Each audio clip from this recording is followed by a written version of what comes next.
నమస్తే విజయలక్ష్మి కనక. నమస్తే జ్యోతిమయి గుండవచల గారు. ఇప్పుడు ప్రతి ఎలక్ట్రానిక్ గూడ్కి, ప్రతి వస్తువుకి, గాడ్జెట్కి దానికి ఒక ఎక్స్పైరీ డేట్ ఉంటుంది. ఫ్రిడ్జ్ అయితే, ఏసీ అయితే, ప్రతిదానికి. అలాగే మానవ సంబంధాలకు కూడా ఒక ఎక్స్పైరీ డేట్ అనేది వచ్చిందేమో అని నా అభిప్రాయం. రియల్లీ ఇది చాలా సీరియస్గా తీసుకోవాల్సిన అంశము. నిజం. Please you just explain it. ఇది ప్రతి ఒక్కరికి ఏదో ఒక సందర్భంలో మనకి గుండె చివుక్కుమంటుంది.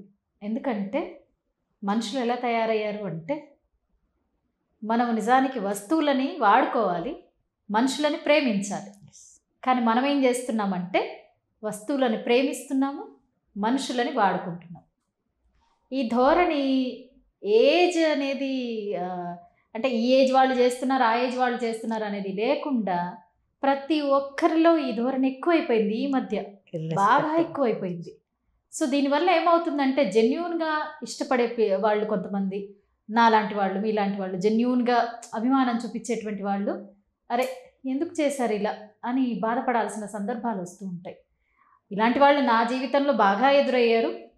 ఒక పేర్లు ఎందుకులే కానీ ప్లీజ్ అవసరం తీరేదాకా అంటిపెట్టుకొని చాలా క్లోజ్గా ఉండి, ఎలా అంటే ఒక భ్రమలోకి తీసుకెళ్ళిపోయి నేనే నీకు మొత్తం అన్నట్టుగా. మా హస్బెండ్ కాదండి, మా హస్బెండ్ నాతోనే ఉన్నారు. తనకు ఒకటి నా వల్ల ఒక ప్రయోజనం జరగగానే అసలు అంటీ అంటున్నట్టు నువ్వెవర వింతగా ప్రవర్తించి, జరిగిందేమీ లేదు, మళ్ళీ బాగానే ఉన్నట్టు. అంటే మన మనసుకి తెలిసిపోతుంది వీళ్ళు బాగున్నారా నటిస్తున్నారా అని. పిల్లలతోటి అలాగే అసలు ఎందుకు ఇలా చేసింది ఈవిడ అని నేను ఒక 1000 సార్లు ప్రశ్నించుకొని ఉంటాను. ఆన్సర్ దొరకలే నాకు ఇప్పటిదాకా. ఎందుకంటే ఎవరన్నా జనరల్గా మనకు దగ్గర అయ్యేటప్పుడు మన పిల్లల్ని ఇష్టపడతారు. మన పిల్లల్ని ఇష్టపడగానే మనకున్న వీక్నెస్ ఏంటి అంటే నా కూతురే, నా కోడలే ఇలా అన్నారు అనుకోండి ఎవరన్నా, అబ్బా వీళ్ళు మన వాళ్ళే, పిల్లల్ని మన చేసుకున్నారు అనేది వస్తుంది. అందరికీ అవ్వలేము అంత క్లోజ్గా. సో అట్లా క్లోజ్ అయిన వ్యక్తులు ఒక్కసారి మన వల్ల ఒక ఉపయోగం జరిగి ఇంకా మనం అడ్డంకి అనుకున్న రోజు మనతో ప్రవర్తించేటువంటి వాళ్ళ ఎదుగుదలకు మీరు అడ్డంకిగా భావించినప్పుడు ఏమో మరి మీ ఆలోచన ప్రకారం అయి ఉండొచ్చు. అది తీసుకోలేక నేను చాలా మదన పడ్డాను. ఇది నా ఒక్కదాని అనుభవం కాదు, నేను ఖచ్చితంగా వివరంగా వీడియో చెప్తాను, దీని గురించి చెప్పాలి.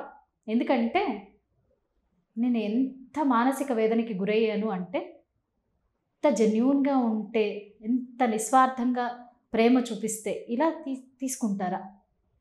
నా వల్ల అంటే తనకు కొంత పేరు రాగానే, గుర్తింపు రాగానే నేను ఎవరో అయిపోయానా? చాలామంది ఉన్నారు కాంటాక్ట్లో, చాలా ఇయర్స్ నుంచి ఉన్న వాళ్ళు ఉన్నారు, అంతా బాగానే ఉంది, ఎవరితోటి చెడింది లేదు నాకు. నన్నే చెడు చేయడం అది తీసుకోలేకపోతున్నాను నేను. సరే ఇది పక్కన పెడితే, మనుషులు ఈ బాంధవ్యాలని ఇలా అంటే మనుషుల్ని వాడుకోవడం, మీరన్నట్టు ఎక్స్పైరీ డేట్ క్రియేట్ చేస్తున్నారు చూడండి, అది ఆ బంధుత్వానికి క్రియేట్ చేయట్లేదు, వాళ్ళకి వాళ్ళే బ్రేక్ చేసుకుంటున్నారు అనమాట. అంటే ఒక్కొక్క బంధుత్వాన్ని తెంచుకుంటూ చివరికి ఏ బంధము ఉండదు. ఎందుకంటే జెన్యూన్గా ప్రేమించి ఇష్టపడే వాళ్ళు చాలా తక్కువ మంది దొరుకుతారు, అరుదుగా దొరుకుతారు మన జీవితంలో. వాళ్ళని ఖచ్చితంగా మనం చాలా అపురూపంగా చూసుకోవాలి. సో ఒక స్నేహం కానీ, ప్రేమ కానీ, బంధుత్వం కానీ ఎలా ఉండాలి అంటే, ఇప్పుడు మన ఇద్దరిది ఒక బంధుత్వం ఉందనుకోండి, ఆ బంధుత్వం వల్ల మీకు ఏదైనా ఉపయోగం జరగకపోయినా చెడు జరగకూడదు. మీకు ఏదైనా ప్రాబ్లం వచ్చింది చెప్పకుండా తెలుసుకోవడమే కదా, మన మనుషులం సెన్స్ చేయగలం. పోనీ అడిగారు, చేయగలిగితే సహాయం చేయడం, లేకపోతే లేదు. చెడు చేయాలన్న ఆలోచన, వాళ్ళు చెడిపోతే చూద్దామన్న ఆలోచన ఎంత తప్పండి, చాలా తప్పు కదా. చేయగలిగితే మేలు చేయండి, లేకపోతే కామ్గా ఉండండి. బంధుత్వాన్ని తెంచుకోవడానికి ఎంత వెనకాడట్లేదు అంటే, కొంత రాగానే నా అంతటి వాళ్ళు లేరు, ఇక నేనే మొత్తం అన్నట్టుగా, చాలా తప్పు అది. నేను చేయగలిగాను అనుకోవడం ఓకే, నేను మాత్రమే చేయగలను అనుకోవడం అహంకారం, అహంభావం. సో చాలా రిలేషన్స్ కట్ అయ్యేది ఈ అహంభావంతో. అది చాలా తప్పు.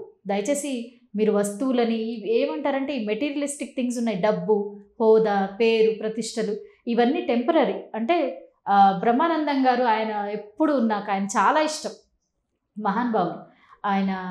ఆయన ఒక ఎందుకు ఆయన అంటే ఇష్టం అంటే, he's also from education background. So నేను కోరిలేట్ చేసుకుంటాను, ఆయన లెక్చరర్. సో ఆయన ఎంత బాగా మాట్లాడతారు, ఎంత మంచి తత్వవేత్త అంటే ఆయన ఎప్పుడు చెప్తారు ఈ లైట్ అంటే ఆయన ఏమంటారంటే ఆయనకు వచ్చిన పేరు ప్రతిష్టలని ఆ గౌరవాన్ని నేను చాలాసార్లు విన్నాను. ఇది ఎలా చెప్తారంటే ఫోకస్ లైట్ వేసేవాడు ఈ ఏమంటారు సర్కస్లో అట్లా లైట్లు వేస్తారు కదా, ఆ ఫోకస్ లైట్ నా మీద వేసి వాడు బీడీ కాల్చుకోవడానికి వెళ్ళిపోయాడు. ఆ బీడీ తాగేంతలోపు ఎక్కువసేపు నా మీద లైట్ ఉండిపోయింది, అంతే. ఈ లైట్ శాశ్వతం కాదు, మళ్ళీ పక్కకి వెళ్ళిపోతుంది. బా ఎంత నిజం అసలు, అది ఎంత మంచి ఎగ్జాంపుల్ చెప్పారు కదా, అంత గొప్ప వ్యక్తి. సో ఎందుకు రియలైజ్ అవ్వలేకపోతున్నాం? చాలా తాత్కాలికం ఇవన్నీ. ఇవాళ ఇంట్లో రేపు మట్లో పెద్దవాళ్ళు చెప్పిన మాట. ఎంత అహంకారంతో ఉంటాం కదా, చిన్నదేదన్నా జబ్బు చేసి ఈ శరీరానికి కాస్త నలత చేస్తే జబ్బు వస్తే పడిపోతాం, మనం కుంగిపోతాం కదా. అప్పుడు మనకి ఏది హెల్ప్ చేయదు. మన బంధువులు లేకపోతే మనతో సన్నిహితంగా ఉన్నవాళ్ళు, ఆ రిలేషన్స్కి కదా మనం వాల్యూ ఇవ్వాలి.